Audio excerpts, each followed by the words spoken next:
کبیرہ گناہ کسے کہتے ہیں؟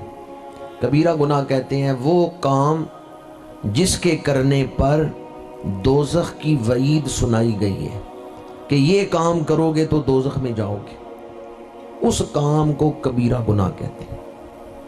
اور کبیرہ گناہ بخشوانا ہو تو اس کے لیے توبہ کرنا ضروری ہے، تلافی معافات کرنا ضروری ہے، پھر کبیرہ معاف ہو جاتا ہے۔ کبیرہ گناہ کے لیے توبہ کرنا اور تلافی معافات۔ یہ تلافی معافات کا مطلب کیا ہے؟ کسی آدمی نے چوری کی، مال لوٹا، اب رمضان کے روزے رکھے تو جو ڈاکے مارتا رہے وہ معاف ہو جائیں گے؟ جو مال لوٹا ہوا ہے وہ حقداروں کو واپس کرے، اللہ سے معافی مانگے، پھر یہ گناہ معاف ہوگا۔ تلافی معافات کا مطلب سمجھ آئے؟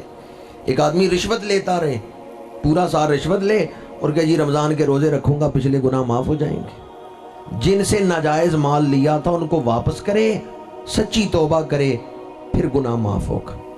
تو کبیرہ گناہ توبہ کرنے اور تلافی معافات کرنے سے معاف ہوتے ہیں۔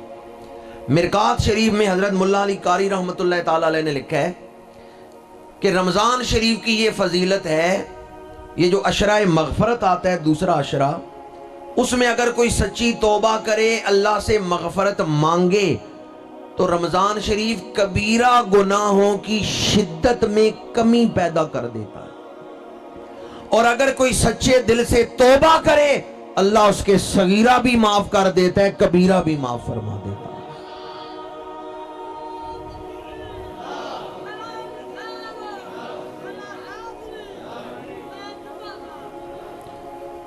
تو میں آپ کی خدمت میں عرض کروں گا، ماہ رمضان المبارک کا تیسرا عشرہ ہے نجات کا عشرہ۔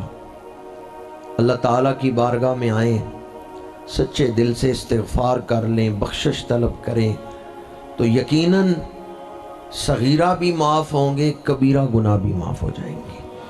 اور یہ جو استغفار آپ کریں، اللہ تعالیٰ سے معافی مانگیں، اس کو رمضان شریف تک ہی محدود نہ رکھیں بلکہ اس کو اپنی زندگی کا حصہ بنائیں۔ حدیث پاک ہے جو کثرت سے استغفار کرے اللہ تعالیٰ اس کو دنیاوی فوائد بھی عطا کرتا ہے۔ اگر وہ کسی مصیبت میں ہو اللہ اسے مصیبت سے نکال لیتا ہے۔ مسند امام احمد میں حدیث پاک ہے، ابو داؤد شریف میں حدیث پاک ہے، من لازم الاستغفار جعل اللہ له من كل ضیق مخرجا ومن كل ہم فرجا وَيَرْزُقُهُ مِنْ حَيْثُ لَا يَحْتَسِبُ۔ بندہ مصیبت میں ہو اللہ سے معافی مانگے، اللہ مصیبت سے اسے نکال لیتا ہے۔ بندہ غم میں ہو اللہ سے معافی مانگے، اللہ اسے خوشی عطا کر دیتا ہے۔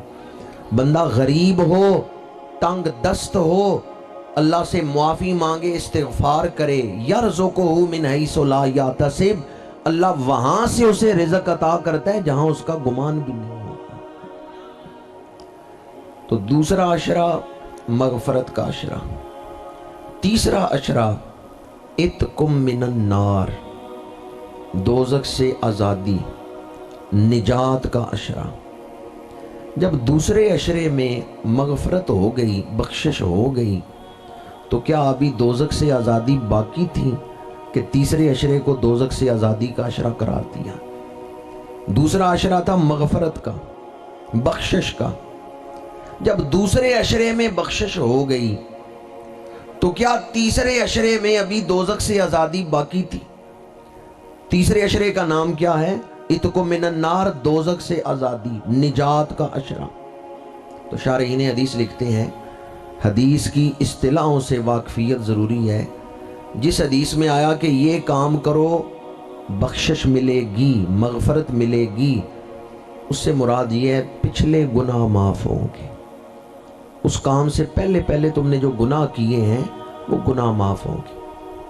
مغفرت کا تعلق پچھلے گناہوں کے ساتھ۔ اگر وہ عمل کیا جس سے مغفرت ملتی ہے، پچھلے گناہ معاف ہوئے، اب اس کے بعد بندے نے پھر کوئی گناہ کیا یا کلمہ کفر بولا، تو آئندہ اعمال جو ہیں ان کو یہ مغفرت کا لفظ شامل نہیں ہے۔